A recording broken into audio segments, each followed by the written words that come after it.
সেইখিনি আজি তেখেতলোকে দুগৰাকীয়ে পৰিচালনা কৰিছিলে, গীতাঞ্জলি কলিতা আৰু সুবৰ্ণ মহন্ত।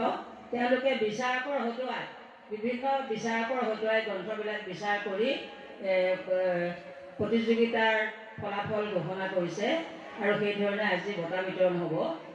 জিলাবিলাকৰ শ্ৰেষ্ঠ জিলা, শাখাবিলাকৰ শ্ৰেষ্ঠ শাখা, কোনে কিমান ভাল কাম কৰিছে সেইখিনি আমাৰ মানে পৰ্যবেক্ষণ কৰি সেয়াও আমাৰ ঠিক কৰা হয়। তাৰ বাহিৰে মুখপত্ৰবিলাক আকৌ আমাৰ সদৌ অসমত বিভিন্ন মুখপত্ৰ আছে, প্ৰত্যেক জিলা প্ৰত্যেক শাখাৰ, সেইবিলাকৰো আমি শ্ৰেষ্ঠ মুখপত্ৰ বিচাৰ কৰি ইয়াতে বঁটা প্ৰদান কৰা হ'ব। ইয়াৰ বাহিৰেও আমাৰ সদস্যৰত্ন উপাধি প্ৰদান কৰা হ'ব। এই সকলো অনুষ্ঠানৰ কাৰণে মই ক'লোৱেই জপনা বৰা নেওগে সঞ্চালন কৰিব, মাননীয় উপসভানেত্ৰী মহোদয়া তেওঁ। তাৰ বাহিৰেও এই দুগৰাকীয়ে পৰিচালনা কৰিব গীতাঞ্জলি কলিতা আৰু সুবৰ্ণ মহন্ত, আৰু তেওঁলোকক সহায় কৰিব জ্যোতি বৰুৱা আৰু আইমণি ভূঞা। জ্যোতি বৰুৱা আৰু আইমণি ভূঞা মই এখন গামোচাৰে আদৰণি জনাবলৈ অনুৰোধ জনালোঁ।